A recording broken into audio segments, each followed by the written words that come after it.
Hi listeners, Jason here. We are excited to finally announce registrations for the biggest Psych Health and Safety community event ever. The inaugural Psych Health and Safety Conference will be held at the Sofitel Wentworth, Sydney, June 19 to 20, 2024 and offer concurrent virtual attendance. It'll feature live podcast recordings with OG researchers including Christina Maslach and Michael Leiter of Burnout fame, Psych Health and Safety USA podcast host I. David Daniels, Australian super experts including the likes of David Burrows, a special 10-year anniversary integrated approaches to workplace mental health panel with authors Tony LaMontagne, Angela Martin and Kat Page, hand-picked case studies from organisations doing it well, and a very special interview with plaintiff Zaggy Kozarov by Catherine Dunlop on that High Court case which we previously covered on the podcast. This event will sell out. Get in quick to secure tickets at early bird prices for the 2-day conference, pre-conference masterclasses, and the VIP dinner. The first 200 in-person registrations also get a copy of her latest book, The Burnout Challenge, signed by Christina Maslach herself. Find out more and register at www.psychhealthandsafetyconference.com. Now, on to this episode. From Flourish DX, this is the Psych Health and Safety Canada podcast, with workplace mental health becoming a priority for businesses who want to retain staff and prevent burnout. This is the source of information for creating sustainable and psychologically healthy workplaces in Canada. Hello everyone, and welcome to Psych Health and Safety Canada. I'm Kim MacDonald and I'm your host. Today, my special guest is Mike Russo, and Mike is the owner of a company called WorkBright, and he's an occupational hygienist and does ISO auditing, and I'm going to get him to introduce himself a little bit now and share his background and some of his areas of specialty. And Mike, that's what I always do. I always ask the guest to introduce themselves. So I'd also like to know a little bit about what brings you to the work that you do. Yeah, thanks, Kim. Thanks for having me on the podcast. This is great. I'm really honored to be here.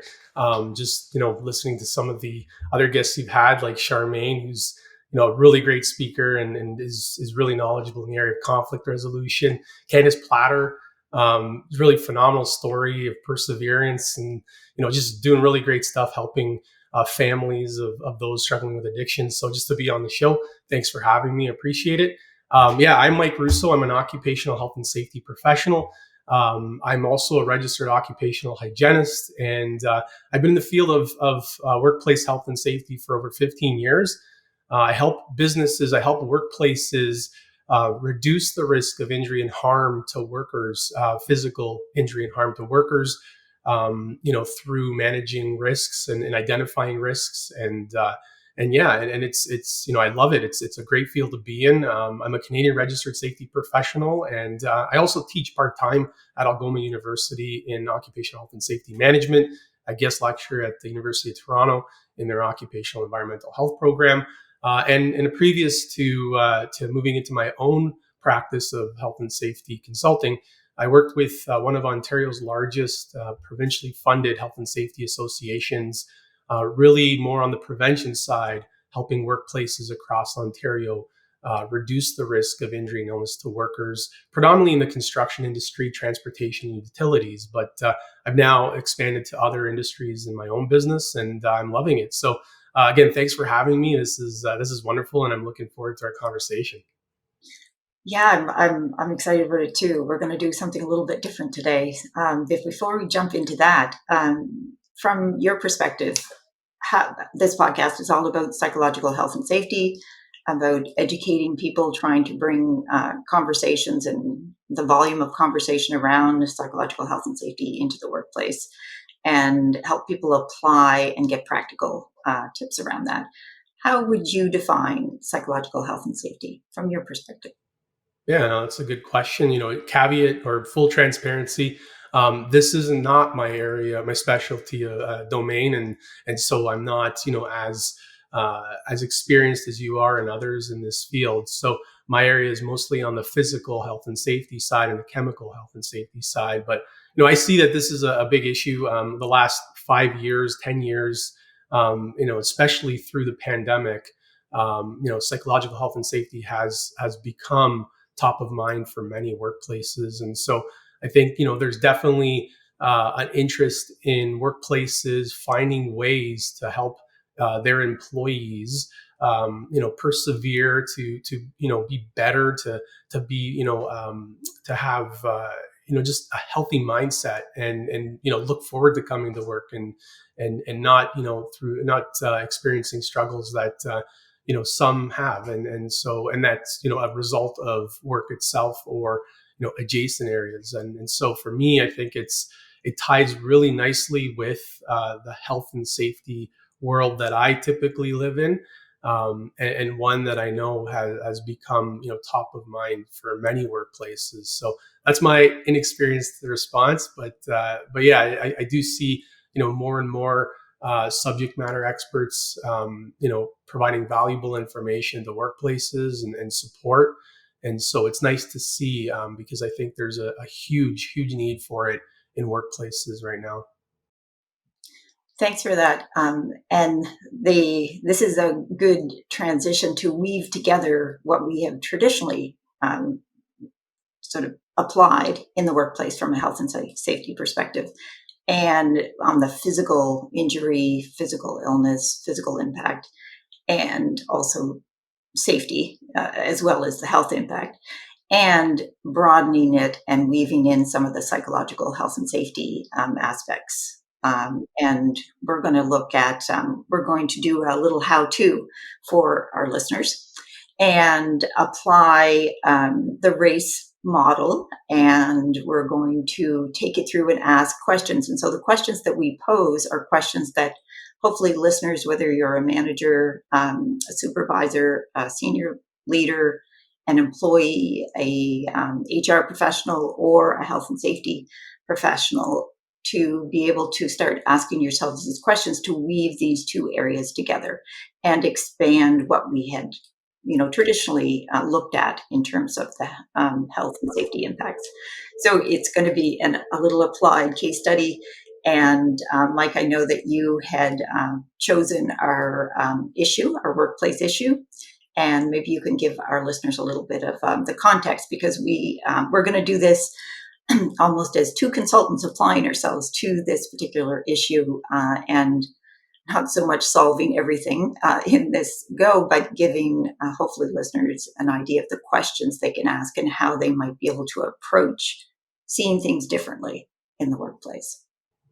So you had chosen our workplace issue. Yeah, definitely. So, we had conversations about, the factors in psychological health and safety, and one being the physical safety side of things. And that's where I really focus in on. And one hazard that is ubiquitous in many workplaces, one that is actually near and dear to my heart, because I have family members who are suffering because of this hazard, is workplace noise. So whether you're in a manufacturing facility, whether you operate a construction company, a transportation firm, mechanic shops. There's so many different workplaces where noise is a hazard. And just put it in context. I was just looking at some Statistics Canada details, and they estimate that about 11 million Canadians, or 42% of working Canadians in 2012, had noise-induced hearing loss, or were exposed to high level of hearing of noise. So it's a big issue, in Ontario specifically, and just to focus in, because the Workplace Safety Insurance Board does a pretty good job of capturing its statistics and publicly making them available. Just in 2022 alone, there were over 7,000 claims for noise-induced hearing loss. And I think one of the things that many health and safety professionals recognize is that's probably an underestimation, specifically with hazards such as noise, or diseases such as hearing loss, because many people still live with hearing loss without further understanding where the source came from, why they developed hearing loss, whether it was work related or not. So the estimates are much higher than that, of the true impact that noise has on the hearing of workers. And so for many workplaces, it is something that really needs to be looked at closely, and has many negative impacts on workers, besides hearing loss itself. Talk about things like tinnitus, which is a constant ringing in the ears. So, some people will experience that if they've been exposed to loud noise over the years, and it becomes very, very disturbing. Think about a whistling sound constantly playing in your head while you're speaking to people, while you're trying to sleep at night, and there's nothing you can do about it. It's just constantly ringing.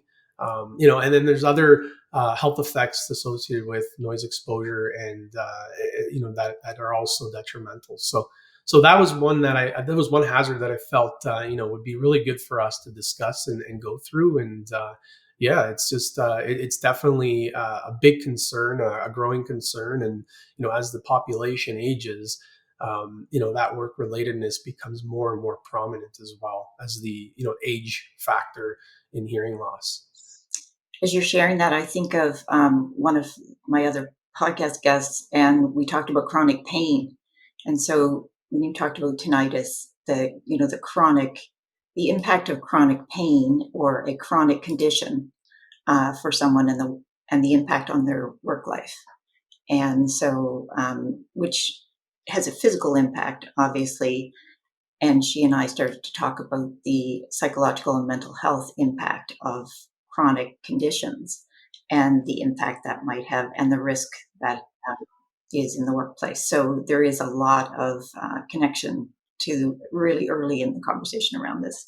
So so we're going to use the RACE model. So if you share with our listeners what it is and define it, even in its simplest terms, which is there's nothing better than an acronym to be able to remember things. But yeah, definitely. Yeah, describe it. Yeah. So RACE is an acronym used, or for it's a systematic model, really, of recognizing, assessing, controlling, and evaluating a hazard in the workplace. And I teach and I drill this into students, try to get them to get comfortable with the model, because it's very useful, and it's really a good exercise to go through to systematically identify the hazards that your workers might be exposed to assess, what is the risk level? Is it high or low?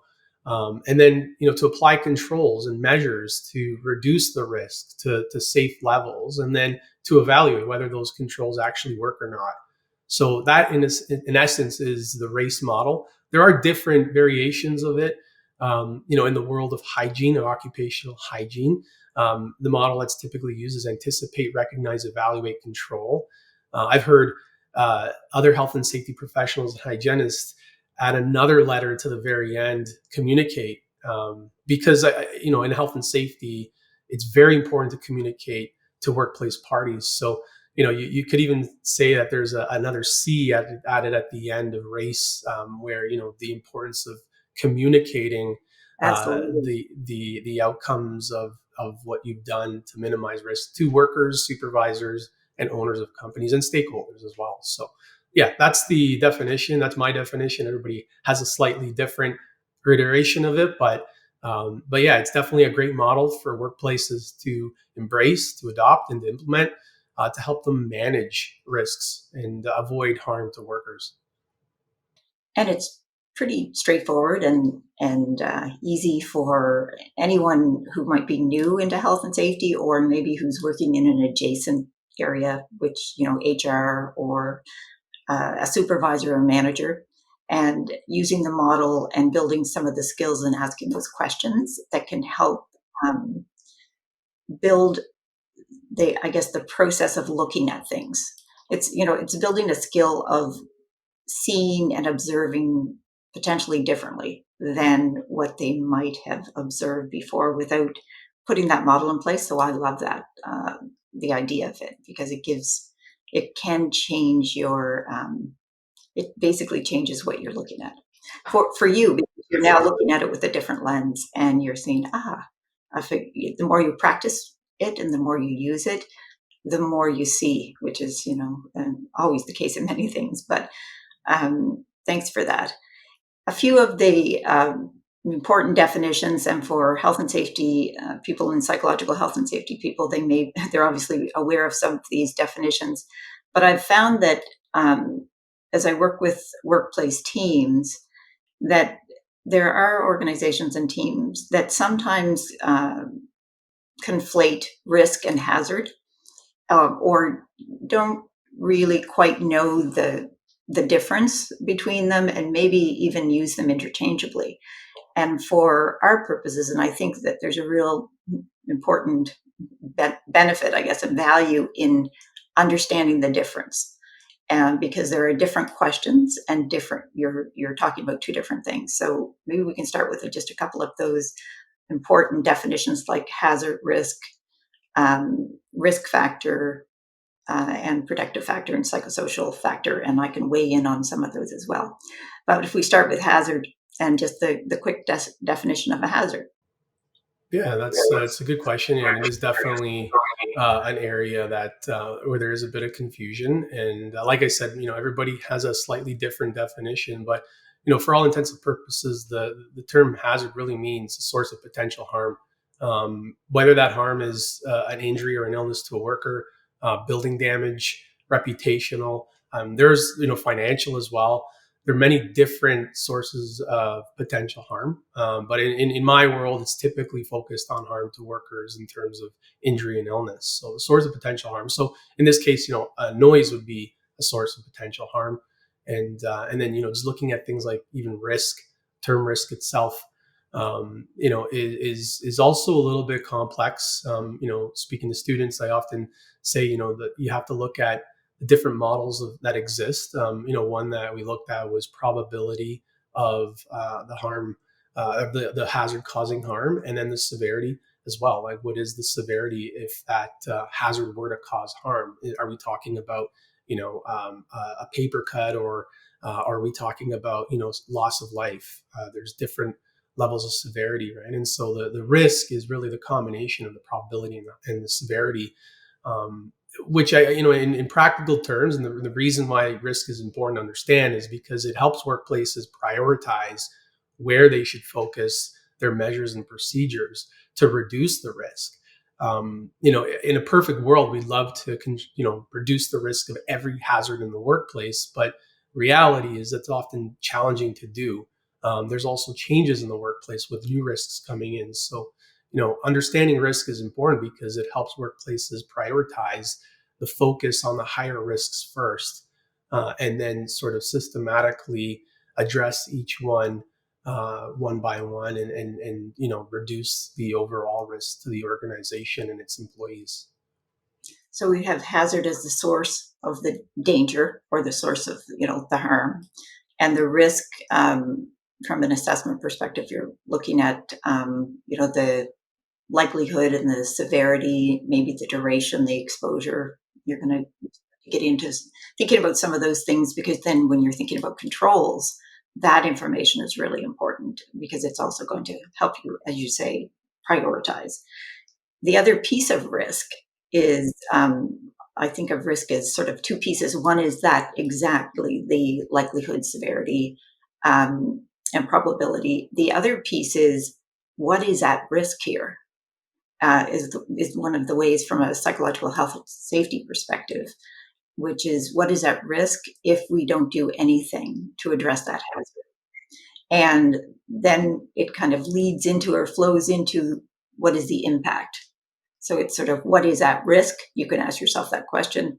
And what's at risk is potentially, you're thinking about, okay, this is a work condition. So if noise is a work condition and we know it has potential for harm, and someone doesn't, over time, is finding that really difficult, what is at risk is retention, getting people into positions that do have some of these work conditions that need to be managed well, but they are embedded in the process, or they're embedded in the kind of work that the company does. So, you can't eliminate that. So that is what is at risk potentially. Or if there is harm caused by that particular hazard, there are other psychological health and safety impacts potentially, because when we, and we can get into that a little bit when we get into the RACE formula. Protective factors. What are protective factors in this work? And I have a little bit of a definition from a psychological health and safety perspective, but I'm wondering, if you wanted me to jump in there, Mike, or if you want to. Yeah, well, why don't you? I think it's you have more familiarity with that term than I Yeah. do, but yeah, go ahead. It definitely is, and can also, it is exactly in health and safety in our traditional sense, absolutely there. It may just not be this kind of phrasing. So a protective factor is simply a counterbalancing factor that is somewhere at play in this hazard that is going to have a impact. So if for example, when you're thinking about a control, you're putting a control in, you can't actually reduce the sound. You're putting in a control that has a protective characteristic of it. So for example, training can be a protective factor. So if you obviously it's a control, it's in the hierarchy of controls, but it also can be protective because the more an employee knows or understands about it, then they can, in this shared responsibility, take action. So looking at some of the protective factors that are in the environment as you're assessing this is really, really important, because sometimes, as you say, you can't always eliminate stuff. So what are you counterbalancing with? And it's another way to think about um, looking at that severity and the likelihood, but also these other things. It doesn't usually, hazard doesn't exist like, without an environment. It's in an environment, so there may be protective factors that you need to dial up or better understand or shift or change and make some changes there. That's my definition of protective factor. And in Yeah, this, and that ties in well to control as well. In my sense, we often say the hierarchy of controls, and I guess you look at the lower tier, the less preferred method in the physical safety world of being things like hearing protection. You're not eliminating the hazard of noise, but you are providing workers with hearing protection. Hopefully, they're wearing it properly. They're wearing it at the right time, and that isn't ideal. But yeah, you are kind of helping avoid harm to workers by providing them with PPE such as hearing protection and then even the training, right? Providing awareness on the health effects of noise and such. But the hazard is still there. You haven't really addressed the source, which is where we often want to focus in on, because it does have a more impactful outcome at reducing the risk, at least in the world of physical safety. But yeah, it sounds like there's a lot of interconnectivity. there is we could go off on a beautiful tangent, which I won't, which is if we have a lot of bias in terms of humans have 188 biases. And so we know that bias is real and it's at play. And so where the protective factor conversation could go also is around bias. That we've done a lot of really amazing work in psychological health and safety and mental health at work. And a lot of it has been focused on the individual and their resilience and learning about mental health and learning about all these things. And that is incredibly important and a part of the solution. But we're now, from a maturity perspective, from psychological health and safety, looking at the work conditions. And so we put a lot of weight in the protective factor over the last few years of the employee and their understanding, maybe their resilience, their stress management. And that the reason that it's very important to think about those protective factors, because we probably put some things in place thinking it's a protective factor, and it actually doesn't eliminate the hazard. And that's why it's really important, because we have some, we aren't as experienced with psychological health and safety applying it in the workplace. So important to put protective factor conversations in there, because that will unearth some of these things that we believe are having a certain kind of impact. And they're probably having an impact if they're implemented well in a mental health strategy, but they aren't eliminating the hazard, which might be embedded in the work condition, as you say. That's a great point. That's why we have to have that conversation so that we don't get too happy about certain, not that we don't want to be happy, we want to be completely happy and joyous, but we don't want to be missing that we are having an expectation for a particular decision in the organization when we really need to talk about that and talk about it more fully from a risk perspective. So that's my protective factor. How about control? If you give a definition of control. Yeah, control is a measure or procedure that workplaces will put in place to address a hazard and reduce its risk of causing harm. So again, that harm being injury to worker, illness to worker, damage to property, reputational risk. Right? There's so many, but control. And just to your previous point, because I think it's a valid one and an extremely important one. In the physical safety world, the hierarchy of controls is something that's often referred to where we want to look at, can we eliminate the hazard? And if we can't, can we substitute it for something that is less hazardous? If we can't do that, then are there engineering controls that can be put in place? So, can we enclose a source of noise in the workplace so that the noise doesn't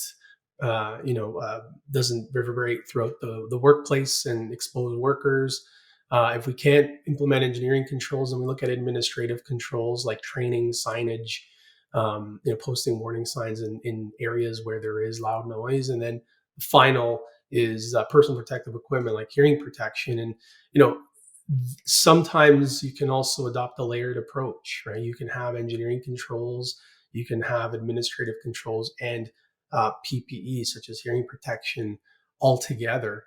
To help reduce the risk of harm to workers. So, it's a valid point. And just to your previous point on protective factors, when you talk about hierarchy and controls, whether it is noise or even chemical exposures in the workplace, many jurisdictions in Canada and around the world actually have that embedded in legislation and the law that employers need to look at the preferred approaches to controlling hazards first. So using that hierarchy of controls. And so, it's not good enough to simply defer to PPE all the time because the hazard is still there and it's still prominent. It's still a risk to workers. There is legislation that says only if it's not practicable or feasible, then you can look at other approaches to controlling the hazards. So in essence, that's a long-winded definition, I know, but it's a really important one because I'll tell you, I know that there have been recent studies done on health and safety management in Ontario workplaces, for example. And what they found was that hazard identification, risk management, and control is an area that workplaces struggle with the most. So, posting health and safety policy, pretty simple. Updating an annual is pretty simple. And there's usually little challenge with that. But where it really is quite evident is that hazard and risk management aspect that many companies struggle with. Yes, it's like and from a psychological health and safety perspective, from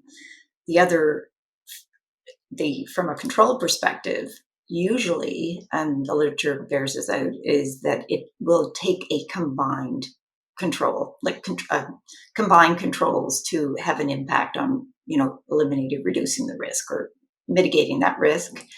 And that is because from a psychological and health and safety perspective, it may not be just one thing in the organization. There's a combination that is impacting employees' mental health. And so looking at more than one control is usually a best practice from the psychological health and safety perspective.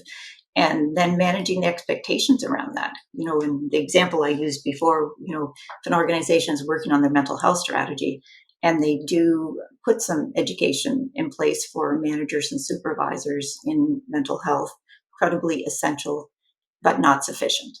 It's that kind of idea that using that kind of thinking, it's okay, that is necessary and essential, but it's not sufficient. What else do we need to do? So what are some of the other sources of, either looking at the risk again, kind of circling back, looking at the hazard a little bit differently and figuring out what are some of those sources of the danger. And from a psychological health and safety perspective, we know that sometimes that's uncomfortable conversations because there are leadership and management practices that not intentionally, but over long periods of time have developed that are counter to employees thriving and flourishing. and their stress being reduced at work, whether it's scheduling and workplace management practices, workload, isolation. We have lots of conversations around inclusion, because that also exclusion and harassment and bullying from a legal perspective in Canada, we have such great legal minimums for organizations to fall back on to guide some of their health and safety from a physical health and safety perspective. We have some variation, and the bar is quite low from a legal minimum for psychological health and safety. We haven't gotten there yet to articulate all of those pieces in the same way, but we have some positive things that are happening. But there's more that needs to be done so that it's clear for organizations. Am I meeting my legal minimums at all? And what does that mean? And what's the impact? So there's my long-winded answer on that one. Sorry, Mike. Psychosocial risk, I wanted to share that because most of us understand what physical risk and physical harm and physical injury, illness looks like. When we talk about psychological health and safety, we are talking about psychosocial risks. And those are the combination of, it could be social factors, and it's basically our response inside an organization, our psychological and social response to conditions within the workplace. And so that's sort of from my perspective, the simplest way of thinking about psychosocial risk. So there are either work conditions, practices, interrelationships inside the organization. All of those kinds of things have the potential for psychosocial risk. So mental and psychological impact. And as I mentioned before, it's usually a combination of things, which is why it gets a little complex for organizations, but there are definitely best ways of approaching this. I think that's all I can leave. I can leave that for now for psychosocial risk. And we can, I guess I will mention one thing. So it's the 13 factors for our Canadian standard, though, as I mentioned, we don't have a legal framework. We have a voluntary standard and lots of resources for organizations to look at those psychosocial risk factors that are listed. And there are 13 of them, or the ISO standard, which is for health and safety and psychological health and safety. And they articulate some of the work conditions that have the potential for harm. And that's what we're talking about here. So let's talk about race and jump in and apply race to the issue of noise. What are some of the questions, Mike, that someone might think about before they start applying race? Are there any key questions that they can kind of get themselves ready to take on that kind of an assessment? Yeah, I don't know that there are necessarily any questions. I think it's actually part of the recognized piece of race that really starts to, invoke those questions. Is noise potentially a problem in our workplace? Recognizing, what are the legal requirements? So in Ontario, for example, a few years ago, there was a standalone regulation that came into force that applies to almost all workplaces in Ontario. It requires employers to protect workers against noise. So being aware of that, recognizing that there is a legal requirement. With respect to noise too, there are also other ways to understand and recognize if it is a potential problem. Very, very, very basic, very fundamental. One of the ways that is probably most simplest is, if you have to shout for someone to hear you who is standing arm's length away, it's probably too loud. And you need to recognize that there's possibly a problem that requires further assessment. But there are other ways as well, other things that you need to do to recognize. You need to look at, have there been any complaints of noise? I mean, many times workers will bring forward concerns of hazards, and in many jurisdictions in Canada, there are health and safety committees that are mandatory that can inspect the workplace and bring to the attention of the employer hazards that workers might be exposed to, and noise could be one of them. Just looking at smartphones right now, right? A lot of times, people will download sound level meter apps. Now, just a caveat to that, not all are created equally, but as a screening, as a way to just get a rough sense of whether there are tools and equipment in the workplace that could potentially be hazardous, looking at that might be another option. And there's different ways to help workplaces recognize if there's a potential problem with noise, and those are just some. Yeah, it's thinking about what are the sources, I guess, of the noise, or sources that they can rely on reliably to assess whether this might have the potential for a problem. And I also always think about what do we see here, well, obviously here, but what are we observing? What are we observing in the workplace that can also be a source of information as we're trying to recognize if this is an issue. And how are people responding? And yes, absolutely, if people are having to speak louder, then that's a pretty good indicator. So we're thinking about what are the indicators that you can be watching for. Some of them are always so obvious that maybe it's so obvious that people get it, but maybe some in psychological health and safety, the other thing I always think about this and work with people on is that it's sometimes so obvious that people don't notice it.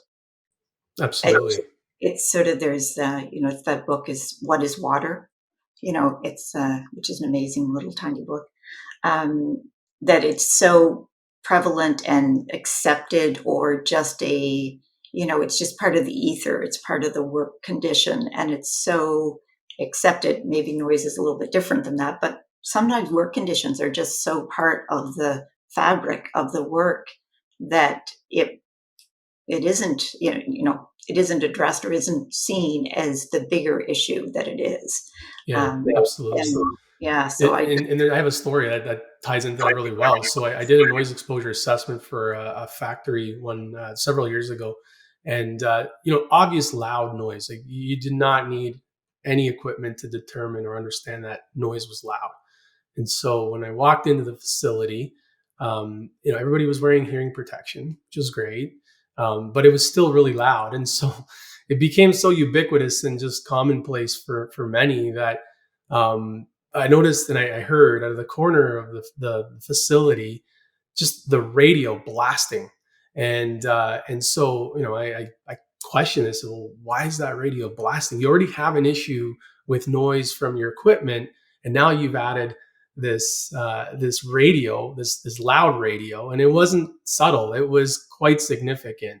And so, it just, this is just something we always do. So everyone in the workplace just became accustomed to the noise, so much so that they even had a schedule allowing everybody to choose what station they wanted each day of the week. So, you have to be mindful with noise. It is very easy for it to become commonplace, but that's where it becomes problematic after years of exposure. Hi listeners, Jason here. We hope you're enjoying this latest podcast episode. Now, if you're like Joelle, Alicia and myself and enjoy learning from the best, then the Flourish DX Academy is for you. The Academy includes free e-learning courses on the ISO 45003 standard for psychological health and safety at work, and associated topics such as how to conduct a psychosocial risk assessment and how to create the business case for psych health and safety. All courses feature high-quality videos, downloadable resources, multi-choice questions, and a downloadable training certificate on completion. Take your learning to the next level with all Flourish DX Academy courses included within the Flourish DX mobile app. Select podcast episodes from the Psych Health and Safety podcast and sister podcasts from Canada and the USA are also included. Get started with Flourish DX for free at www.flourishdx.com/get-started. That's www.flourishdx.com/get-started. Now back to this episode. And I think one of the other sort of the second order or secondary risk, which is when something becomes so commonplace that when it increases, we may not notice it, or when it changes because we've now become accustomed to sort of this state, and so a little bit of an increase isn't that much we don't notice that. One of the good things that can happen, which is sometimes a challenge for workplaces, is when a new person comes in and they notice it, and they, for whatever reason. And then that's the opportunity to do something also, not just the race formula and doing an assessment, but it's also when someone comes in who isn't always there and makes note of it, to have those observation skills to be able to capture that and get curious about it. And then that can actually help reset an entire team's view of a particular condition, because someone new has come in and said, well, this is not good, or this is why is it so loud, or whatever the condition is. So that's always an opportunity, I think, to make some changes. On the other side of that, the difficult thing sometimes when it's a work condition or a work behavior that everyone's accepted, when someone comes in and has a different view of it, if there's a culture of acceptance, sometimes that is a barrier to actually addressing something that otherwise is harmful. Because do you have a culture that you could speak out and speak up when somebody decides, even, someone who is already there decides that I think we need to do something about this. How do you have a psychologically safe workplace culture that someone could say, look, can we look at that without fear of retribution or exclusion?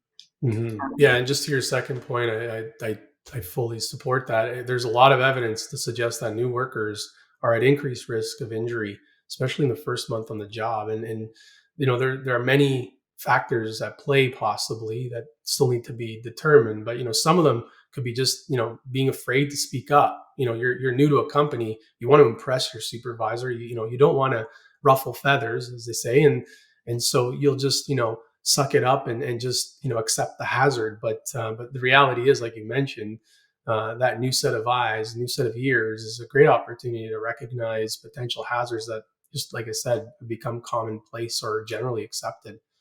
Mm.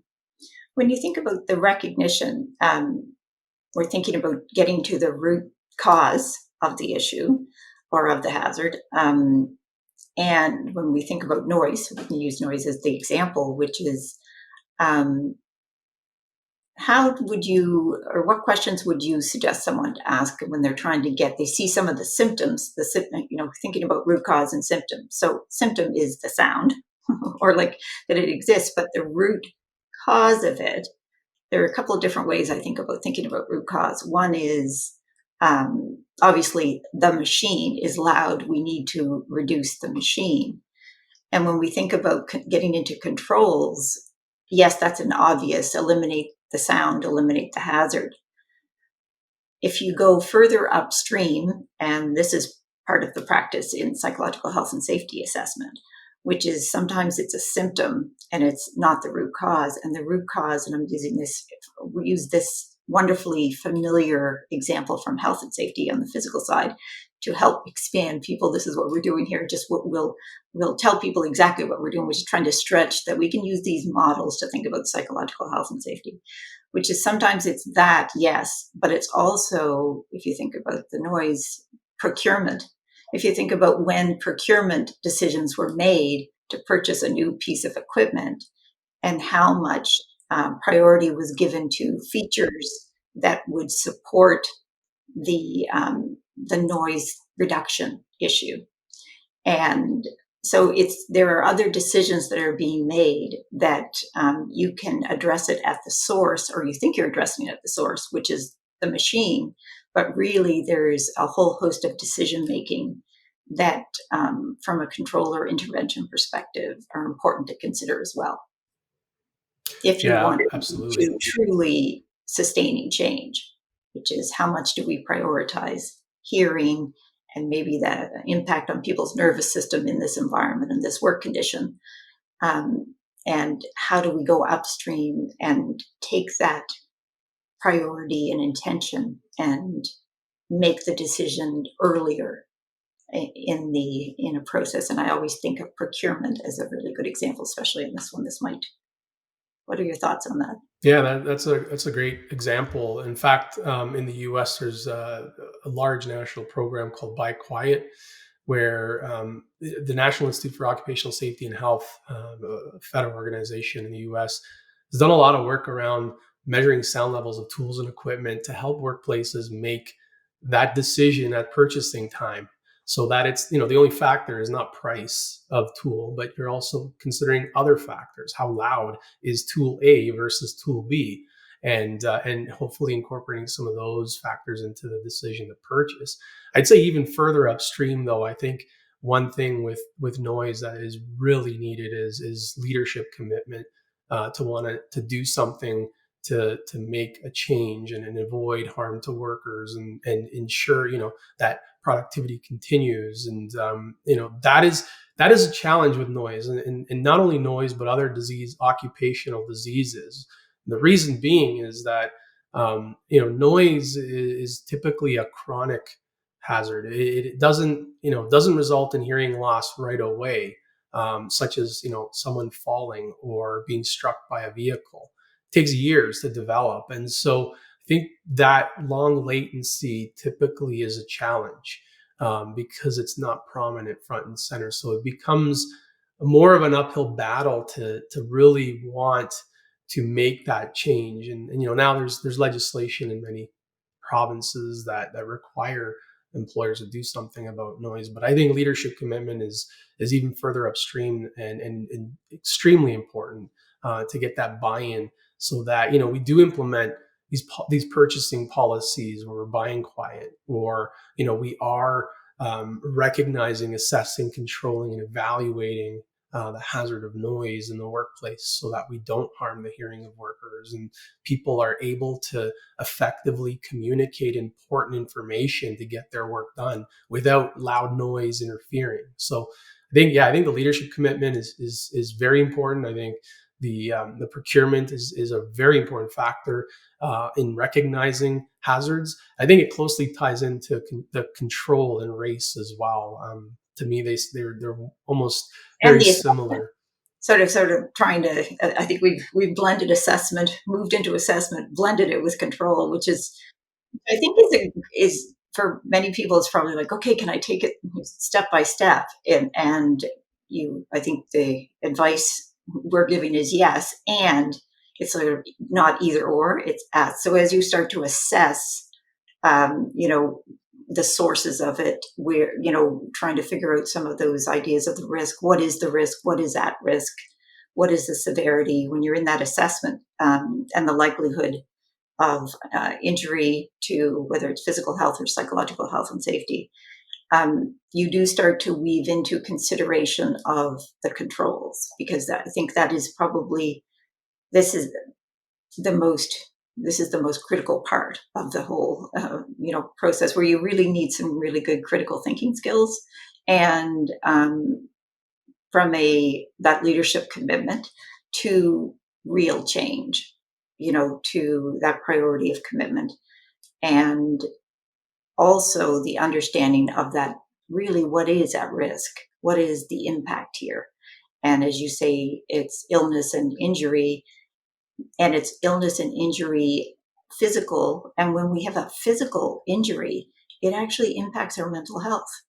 And, looking at the 8 dimensions of well-being, our physical health is one of them that has the potential to impact our mental health, just as other dimensions of our life. Anybody with a chronic illness or chronic pain understands that that is going to have a psychological and mental impact, and that's going to impact how you show up at work.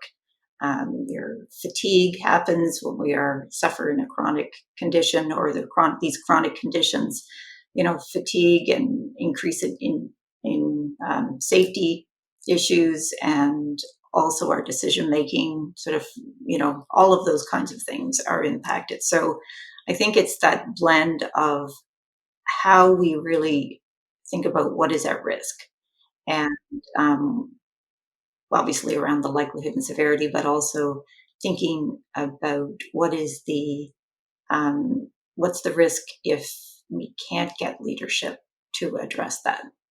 And that is a challenging place, I think, for psychological health and safety professionals, and also obviously health and safety, because it means the change is bigger than typically when you're looking at a combined control than turning down the volume. Like in the simplest form, it is a much more, I guess, not intrusive, but it's a much more integrated, combined opportunity and requirement to address that. And that does get, that can be an obstacle for taking action. Absolutely. Absolutely.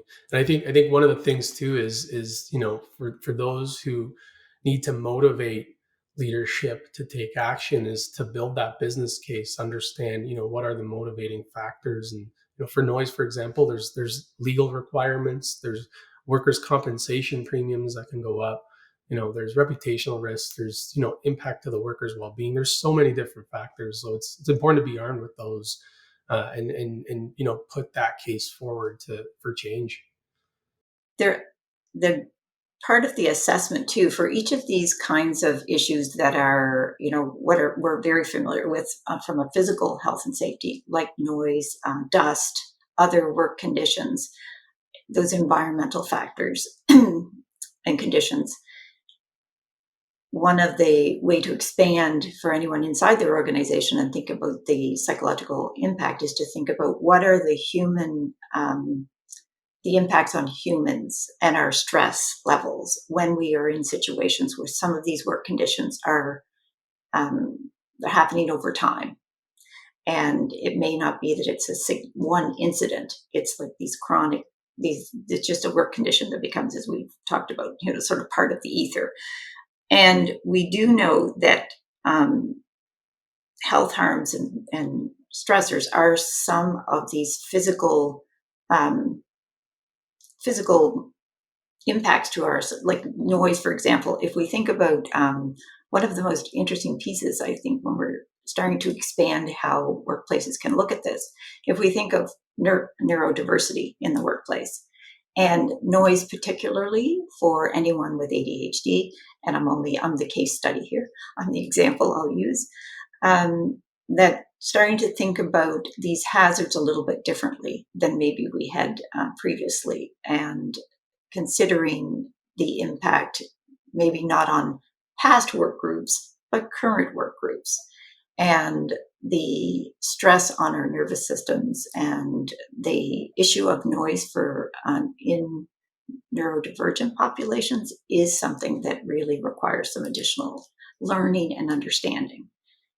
And if an organization isn't looking at some of those psychosocial risk factors, and then they are risking, what is at risk is an employee thinking that their health and safety is not important to the organization.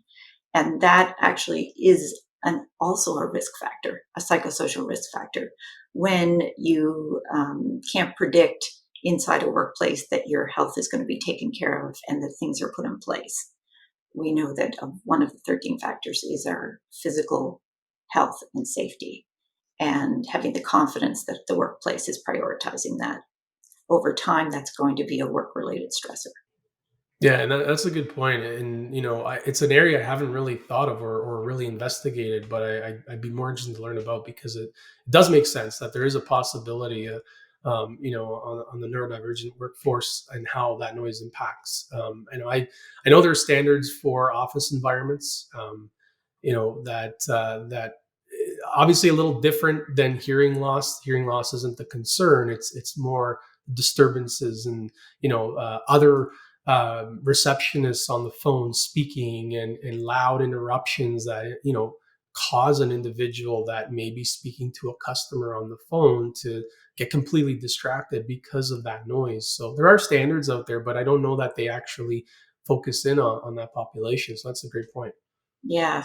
No, I think it's trying to expand that there are, that we know more now and we can apply more. And therefore, for workplaces that are early adopters in psychological health and safety, looking at some of the work conditions that they are managing, as effectively as they can today, putting a psychological health and safety lens on it, and thinking about, well, are there other risks and other impacts that we hadn't thought about before? And that require more attention. When we were discussing, I was thinking there are a couple of the factors, the psychosocial risk factors from the national standard that, from an assessment perspective in the RACE formula, would apply. And one of them, as I mentioned, is when the protection of our physical safety and health. Another one is thinking about psychological and social support. And we had mentioned, if we raise the issue inside the workplace and our supervisor hears it and responds appropriately to it, then we feel psychologically safe and supported. And if our coworkers also say, yeah, I guess we should, I hadn't thought of that, we should make some changes, that kind of psychological and social support is a psychosocial risk factor. So you want an environment where that can happen, that people can raise things and the organization responds appropriately to it. And if it isn't, then that has potential risk. Absolutely. To the employee. Yeah, no, people want to work where they feel healthy and safe, right? It's in today's environment with challenges around talent acquisition and retention, it's probably more important than ever for workplaces that are challenged by those factors, for sure. And I was listening to someone the other day talk about the employee today versus even an employee 8 years ago. And it was a great description. And that, and I guess we can always, and I've mentioned this before in the podcast, and I've mentioned other places, which we can be thankful for new generations coming in and expanding the way we see things.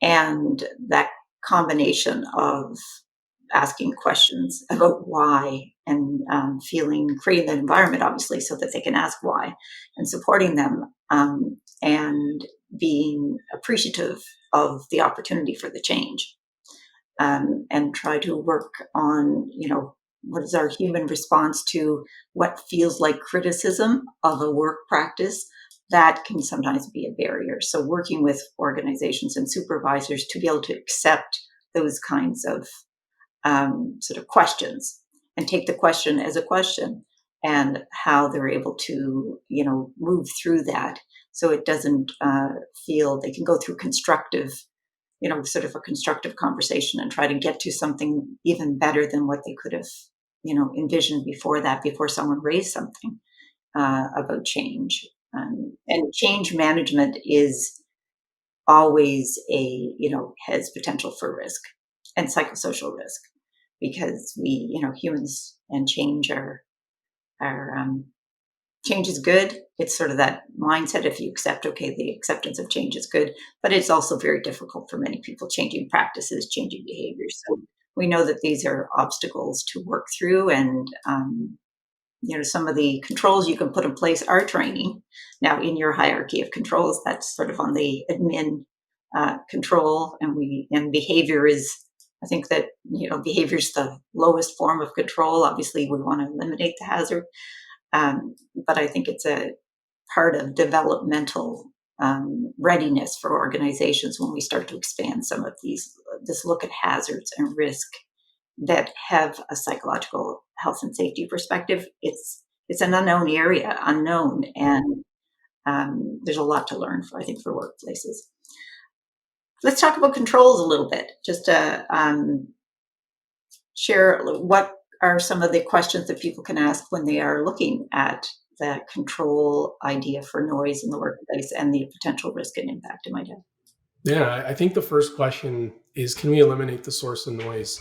It'd be, it's amazing how many times workplaces don't ask themselves that question. And, I've gone into workplaces and I've said, well, do you still need that compressor when only one person is using a pneumatic tool in this plant? This massive compressor that goes off every 5 minutes and just is extremely loud. And then they scratch their heads and they think, well, actually, no, we don't. We can get them a smaller compressor, just leave it, in the corner. It's a lot quieter. And so, just simply eliminating the hazard and asking that question. Not only is it legally required for noise specifically in Ontario, but it also is a good practice. Now you think about, if you are to eliminate the hazard, that there is, that source of noise no longer in existence, And it results in no more need for workers to wear hearing protection. Think about all the money the company saves, not having to purchase hearing protection, not having to train workers on the hazards of noise and hearing protection use. There's a lot of benefits if you can simply eliminate the hazard. Now, that's not always the case. Sometimes it's innate in the process and there's no real practical way to eliminate it. But then you look at, can we substitute it? Sometimes you can move from pneumatic to battery operated tools if performance is equivalent or better. And that can, drastically reduce the amount of noise in a workplace. And then looking at engineering controls. One thing is enclosing a source of noise. I'll tell you, there was another workplace I visited once that had another massive compressor. Compressors tend to be really noisy. A massive compressor in one side of the shop. And, the question was, well, why is that inside of the shop? Can it not be enclosed? Or can there not be some noise absorption applied and enclosed in a room? And, obviously that's a bit more of an upfront investment. But if you think about the long-term benefits of that, and the impact it has on the workforce, it can be quite profound. And then, they're looking at engineering controls with enclosures and such. And then, short of that, if that's not practical or maybe you have to look at a combination of approaches, you look at administrative controls. Can we, move a source of noise away from workers? Generators are another one that I often encounter where, there's really no need for a generator to be, situated a meter away from a group of workers when you can use extension cords and move it around the corner further away. Distance is really a key control that can be used to reduce noise exposure. So you look at things like that, and then finally, personal protective equipment like hearing protection. So the only challenge with hearing protection I often see is that you typically will see a box of earplugs, placed in the workplace with very little instruction provided to the worker, and it's quite surprising how many workers are never instructed how to use hearing protection properly, that they're not monitored for how effectively they're using it. Another story I encountered once was I was called in to do a noise exposure assessment for an industrial facility, and they knew they had issues with noise. They had large saws and it was really loud, but they had invested in earmuffs, individual earmuffs that were about $80 at the time per employee. And, top of the line, really good noise reduction rating and all that. And so when I walked in, I cringed because I looked at every employee, and underneath their earmuffs, they were listening to music on their earbuds. And so, I thought, this is not a good practice. You've just defeated the purpose of, these earmuffs. And so there are challenges when you incorporate personal protective equipment. You need to monitor that it's being used properly. You need to instruct and train workers to use it properly. It needs to be replaced, right? So there is more management involved with PPE. But in a nutshell, that is the overall hierarchy of controls for noise, typically. From a psychological health and safety perspective, probably some of the controls and interventions to, I guess, reduce the severity of the impact. I'm thinking I guess it's more on the severity of the impact. I think of management practices. So work design and scheduling, how much exposure one employee has to a particular work condition like noise during the course of a day or their shift. And those are probably call them engineering, re-engineering work to ensure that all of that, if you can't eliminate it in the other ways, Mike, that you've mentioned, which is to think about that does have barriers and complexity, because we do know scheduling and shifts and work that needs to get done. However, the benefit is, if the priority is around reducing it as a chronic stressor on the human body, being in work conditions that are physically challenging, then that's part of the creativity to figure out how do I do that so I can reduce that. And work scheduling, work design is a piece of that solution that would be really important too. Because also when you're working in that environment, for the impact on us over time is it's going to reduce the quality of your work. It's going to reduce your productivity and the quality of your work when you're working in adverse work conditions. Um, so you want to really inject that kind of a control in there, or an intervention, which is to not leave it to the employees themselves. It's the workplace that is designing whatever that exposure is. In addition to the things that you said that are going to, reduce the level of sound and all those kinds of things, but it's really around the employees shifting their work from this environment to another environment for that kind of relief and shift. That would be probably, from a psychological health and safety perspective, an area to consider for controls. Absolutely. And again, it ties into the assessment piece. I know I kind of skimmed over the assessment piece for noise, but maybe just to quickly touch on that, Yeah, just so that for sure. your listeners understand that piece as it relates to noise. But you mentioned it, recognizing the noise is there are different ways of doing that. But when it comes to assessment, you need to look at how loud is the noise and how long are workers exposed to that noise for, to really understand what the exposure is. So, and that's an important piece, because it's not any noise that's above 85 decibels, which is typically the regulatory standard in many jurisdictions. It's also how long are they exposed to that noise. So it really is a combined, it is a combination of both of those factors. And you can look at sophisticated instruments. I typically use a noise dosimeter that's placed on the worker, sits with them for the majority of their shift, and it will calculate that all, and it will say your noise exposure for this employee was 87 decibels. So it really like tells you about the risk. There's a big difference between an exposure that's 100 decibels versus 85 decibels. It's not only 15 decibels; it's quite significant. Noise is measured logarithmically. It's not 1 + 1 = 2. It's 1 + 1 = 3, and so it's quite significant, something that we need to be very mindful of. But it does tie into the control piece very well. The louder the noise is, the more stringent controls you will need. You may even need to adopt a layered approach as well. The other factor I'm thinking as we talk about controls, the other psychosocial factor is a management practice or a management approach, which is to think about the employee and their match or fit and capability to the work demands. And also, which is, a natural HR, kind of piece of work. However, it's also a psychological health and safety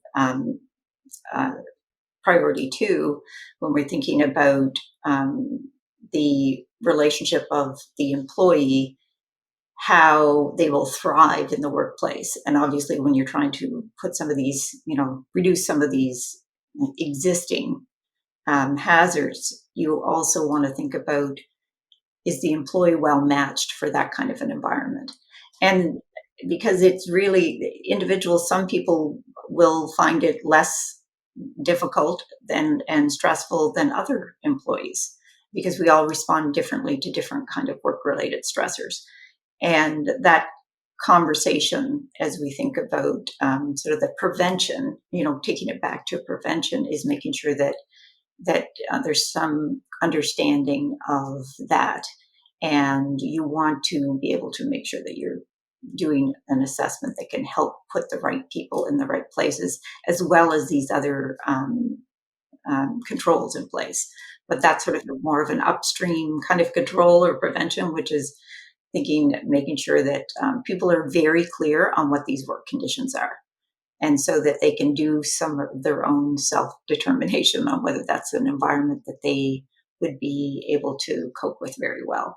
And having that transparency and communication is also a control that can be seen as a control, because you want them to, most employers want their employees to be successful, to thrive, to be able to speak up when things are difficult or when a work condition is starting to impact them. So that's what I would probably share in terms of sort of a more sort of that preventative piece, is making sure that you are clear about work conditions and enabling the employee to have self-determination as a piece of that.